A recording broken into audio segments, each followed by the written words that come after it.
Hey everybody, my name is Dan Stafford, and I am the fellow who made the documentary about John Porcellino called Root, Hog, or Die. And I want to read a story from Map of My Heart, the great collection that's being re-released by Drawn and Quarterly.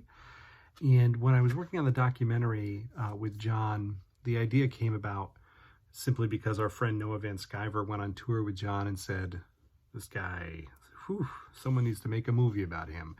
And since I had dropped out of film school, I thought I could be that guy. And so I reached out to John, who I was friendly with, and he very reluctantly agreed to it. And we really got to know each other through the filming process. He at some point decided he trusted me enough to give it a shot, and then we did it. And at one point I was living in Chicago, and he had recently relocated back to the Chicago area. And so we met up to do a lot of filming in the Chicagoland area because that's where he grew up.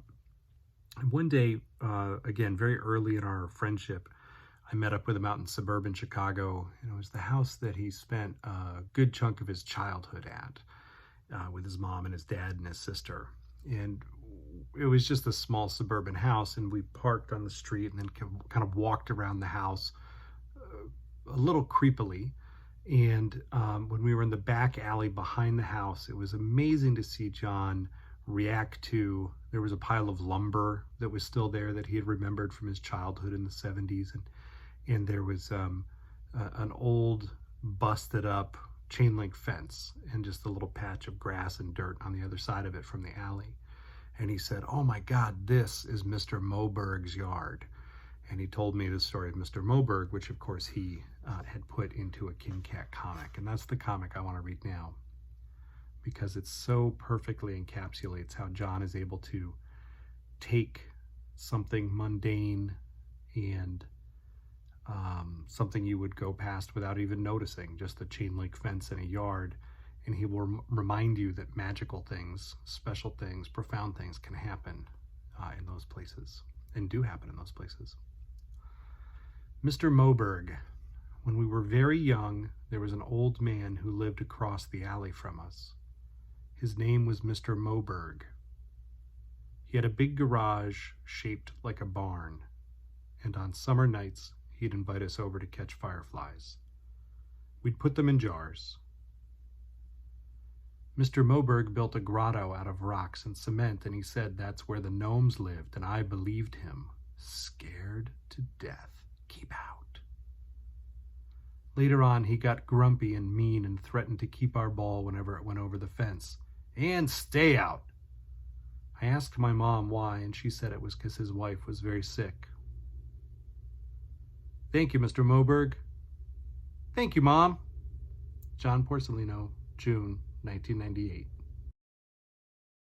And I want to share a story of his from that's collected in Map of My Heart.